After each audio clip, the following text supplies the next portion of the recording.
So mga kableng, naata sa karon sa atong technical video karon. Kana ni natay i-reset nga Windows 11 using Acer Swift nga Ryzen 5 ni siya. Ryzen 5. Kana ni mo ni ang specs niya ay kani system niya mo ni. Kana ni ato ning i-reset para mura siya reset, nag-reset ka sa imong cellphone pero sa laptop ay imong i-reset. Same what with kana siya kanang reformat pero easier way siya compared sa reformat. Na siya i-reset. Atong gamiton lang ang reset feature sa laptop ato ni himon as kuan. Example. Kanay siya. Ato lang pangitaon ang iyang reset nga feature adrita sa settings niya atong i-search ang recovery niya. Ipaguman reset this PC, click nato ang reset this PC. Anara ka simple. Nya pag click nimo ato na mogawas ni reset, click nimo ang reset PC button, nya naay mo hatag nga option nga keep my files. Nya ako sa gi-cancel if napabaylaing mga kuan ba mga laing options or kuan naay keep my files or remove everything. So since reset ta, ako lang gikuha ang remove everything. Kay why remove everything kay kana man ni siya ako ni uli sa kuan sa kumpanya god nya nasay cloud download ug local install. So ako lang gipili ang cloud download para fresh jud nga gikan ang mga installation updates gikan sa server sa Microsoft. Kung local install ka magbutang kag I think kanang CD or USB nga naa ang Windows 11 para makadetect siya. Nya ang pag-reset niya nag-need siya og ipaslak nimo ang imuhang power plug. Why kuan day kanang remove everything mo lagi to ako ning iuli sa kumpanya kay kana naman nag-transition ang kumpanya karon nya kuan keep my files. Kung gusto kag i-reset niya keep my files, pwede ra sad ang keep my files nimo kung gusto ka kay gusto ran mo i-retain ang mga files, gusto lan mo fresh install ang imuhang operating system nya ginahan ka nga i-retain nimo ang imong mga files, pwede ra sad ang keep my files. Pero kung gusto ka fresh everything ang imong hard drive wala na sulod, the best option is remove everything jud mao ni siya nya. Ikaw mag-reset nimo magpaabot ka ining status downloading kinahanglan naka-connect ka sa wifi ha or naka-connect ka sa internet kay ang imong pick nga option is kana man cloud download man. So meaning ana tanang updates gikan sa Microsoft is iyang i-pick up gamit ang internet. If wa ka internet di niya ma-pick up. Ana ka simple good.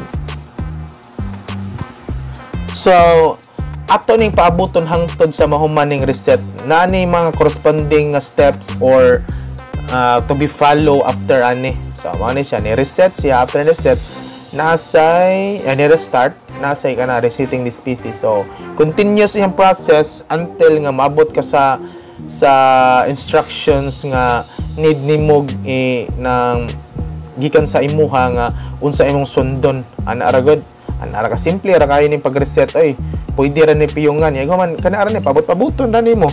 Time consuming siya although labi na hina imong internet hinay jud kayo ang iyang update jud. Dugay kay mahuman imo ra jud ang imo ra jud bugtong nga kuan ani kana jud pa ilob ra. So after ani mura kang nag-install sa bagong OS no kana ara ka pangitaan ka unsa nga region since Philippines man ta Philippines sa imong i-select ana ara gud mura na kaga format na rin mga instructions diya nya kini next ra yes ana escape ra. It's up to you kung mag-calculate or dili nya iguman mag-required siya connect o kuan network.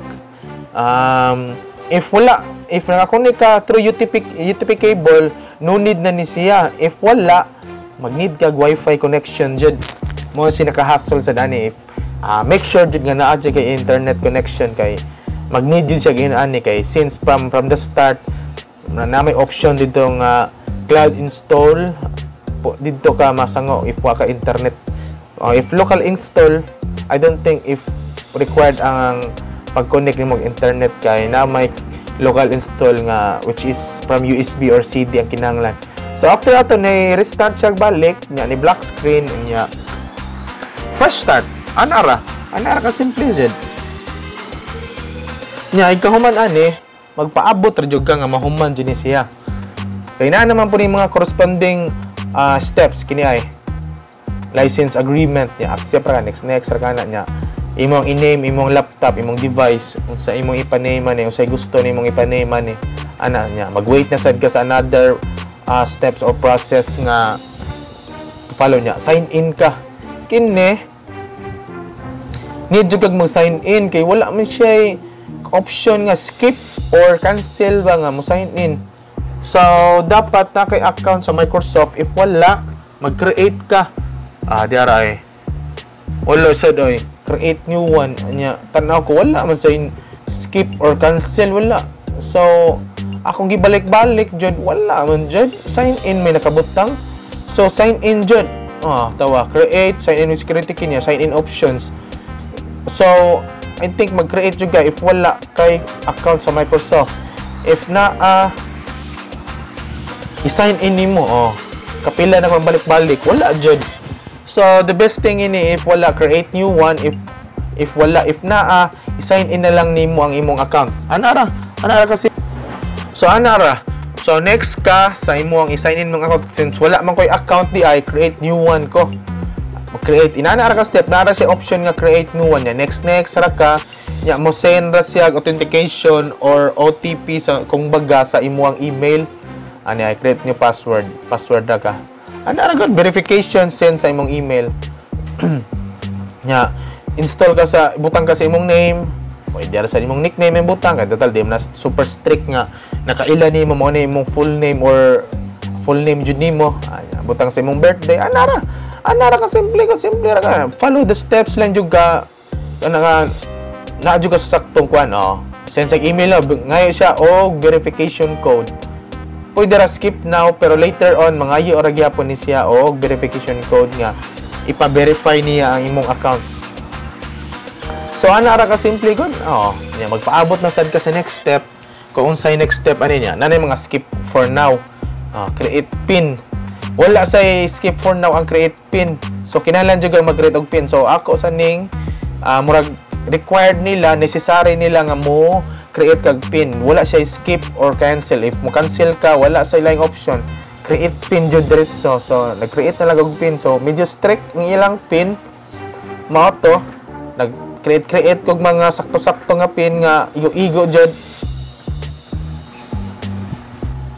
Nang sakto ra nga pin nga igo jud magamit para nila god kay di man pud mo proceed good if dili sakto ay imong pin nga gi-create. So next lang ka. Ika next ani nana sa i-fill up nimo nga necessary nga kuan. Nana po necessary nga steps nga imong kuan pero pwede ra pa may skip or pwede sa nimong i-fill out. Ana ra ka simple good. So follow lang ka sa steps niya, you're good to go. Ana ra good. Ana ra ka simple. Kuan na kayo no. Simple ra kayo, easy ra kayo. Wala.